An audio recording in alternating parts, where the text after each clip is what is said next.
लक्ष्मीनाथसमारम्भां नादयामुनमध्यमाम् अस्मद् आचार्यपर्यन्तां वन्दे गुरुपरम्परां यतिराजाय विद्महे श्रीभाष्यकाराय धीमहि तन्नो रामानुजार्य प्रचोदयात् ஆழ்வார்கள் திருவடிகளே சரணம் எம்பெருமானார் திருவடிகளே சரணம் ஜீயர் திருவடிகளே சரணம் யோ நித்யமச்சுதபதாம்புஜயுக்மருக்ம व्यामोगदस्ततितरानतृणाय मेने अस्मद्गुरोर्भगवतोऽस्य दयैकसिन्धो रामानुजस्य शरणं शरणं प्रपद्ये நீரார் கடலும் நிலமும் உள்ளுண்டு ஏலார் ஆலம் விளந்தலின் மேல் துயிலந்தாய் சீரார் திருவேங்கடமாமலை மேயாராமுதே அடியேர் கருளாயே.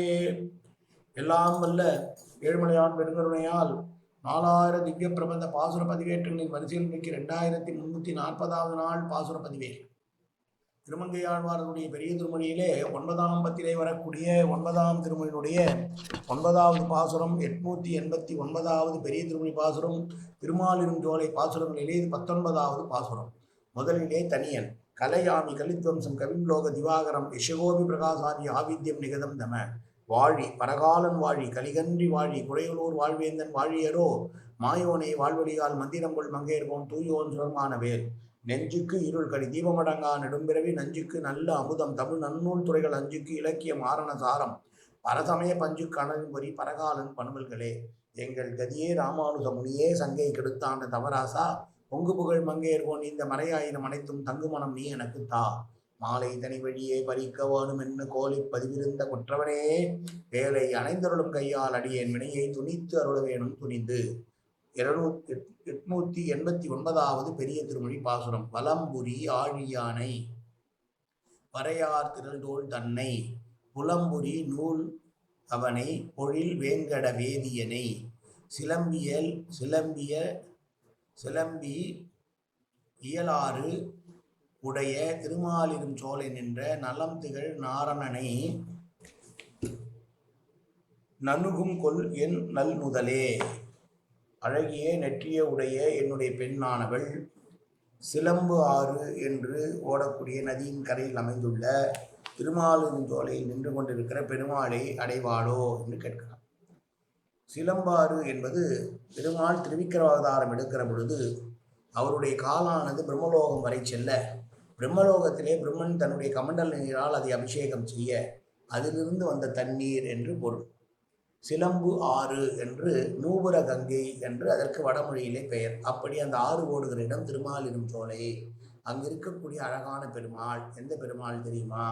பக்தர்களுக்கு காக்க வேண்டும் என்பதற்காக எப்போதும் வலது கையிலே பாஞ்சஜன்ய இடது கையிலே பாஞ்சஜன்யத்தையும் வலது கையிலே சக்கரத்தையும் ஏந்தி கொண்டிருப்பவன். சக்கரமும் பாஞ்சஜன்யமும் ஏந்தி பக்தர்களை காக்க வேண்டும் நினைப்பவன். அது இல்லாமலும் காக்கக்கூடிய ஆற்றல் பெற்றவன். நம்மை காக்க வேண்டும் என்பதற்காகவே தன்னுடைய இருப்பிடமான வைகுண்டத்திலிருந்து இங்கே திருமேங்கடத்திலே வந்து எழுந்தருள் இருக்கிறான். அப்படி பெருமாள், அந்த பெருமாள் எங்கே சோலைகள் சூழ்ந்திருக்கிற சிலம்பாறு ஓடுகிற திருமாலிரும் சோலையிலே நிற்கிறான். திருமலையிலே வேதங்களுக்கு உட்பட்டு வேதத்தினுடைய பொருளாக இருக்கிறான். அழகிய பூணலை அணிந்திருக்கிறான், அந்தரனாய் இருக்கிறான் என்று பொருள் கொள்கிறார்கள். இங்கே வேதங்களை ஓதக்கூடியவர்களுக்காக இருக்கக்கூடிய பெருமாளாக, வேதங்களுடைய அர்த்தங்களுக்கு விரிவுரையாளனாக, கருணாமூர்த்தியாக திருவேங்கடமலையில் நின்று கொண்டிருக்கிறவன் தான் சிலம்பு ஆறு என்கிற சிலம்பி ஆறு ஓடுகிற இந்த திருமாலிரும் சோலையிலும் நிற்கிறான். அவனை என்னுடைய அழகான நெற்றியுடைய பெண் கண்டு வணங்க பெறுவாளோ என்று தாயாராக பாடிய பாசுரம் இந்த பாசுரம்.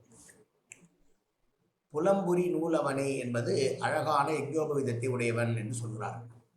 தன்னை வேண்டியவர்களுக்கு ஆபத்து வந்தால் உடனே காக்க வேண்டும் என்பதற்காக சக்கரத்தையும் சங்கையும் கையிலே ஏந்தி இருக்கிறான் எப்போதும் என்று சொன்னாலும், அந்த திருப்படைகள் இல்லாமலும் அவர்களை காக்கக்கூடிய தோல் மிடுக்கு உடையவன் அவன். ரட்சிக்க வேண்டும் என்பதையே தொழிலாக கொண்டவன்.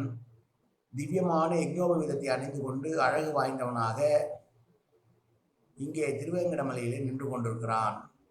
அதனால் அப்படிப்பட்டவன் சிலம்பாறு ஓடுகிற திருமாலிரும் சோலையிலும் நமக்காக தன்னுடைய நீர்மை தோற்றம் வெளிப்பட நின்று கொண்டிருக்கிறான். என் மகள் அவனை காண்பாளோ என்று சொல்லுகிற பாசுரம் இந்த பாசுரம். மீண்டும் ஒரு முறை பாசுரத்தை பார்ப்போம். வலம்புரி ஆழியானை வரையார் திரள்தோள் தன்னை புலம்புரி நூலவனை பொழில் வேங்கட வேதியனை சிலம்பு இயலாறு உடைய திருமாலிடும் சோலை நின்ற நலம் திகழ் நாரணனே நனுங்கும் கொல் என் முதல் நுணங்கும் நணுகும்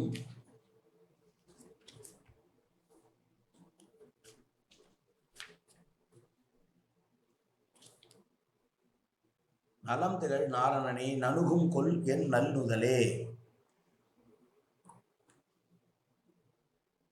காயேன வாச்சா மனசேந்திரியர்வா உத்யாப்தனாவா பிரகதேசுபாவாது கரோமேத்தத் சகலம் பரஸ்மை ஸ்ரீமன் நாராயணாயேதி சமர்ப்பயாமி. உடலாலும் உள்ளத்தாலும் வாக்காலும் சகலவிதமான பாவங்களும் தோஷங்களும் நிறைந்ததாக உலகத்தினுடைய இயல்பிருந்த போதிலும் அடியேன் செய்கிற நல்வினையோ தீவினையோ அத்தனையும் உன்னுடைய கமலமலர் பாதங்களில் சமர்ப்பிக்கிறேன் கண்ணா. காத்தொருவாய் கண்ணா, ஏற்றுக்கொள்வாய் கண்ணா. எப்போதும் திருநாமம் கண்ணா கண்ணா கண்ணா என்று நாவில் வருவதற்கு அருள்வாய் கண்ணா. சர்வத்திர கோவிந்தநாம சங்கீர்த்தனம். கோவிந்தா கோவிந்தா கோவிந்தா கோவிந்தா கோவிந்தா கோவிந்தா கோவிந்தா கோவிந்தா கோவிந்தா.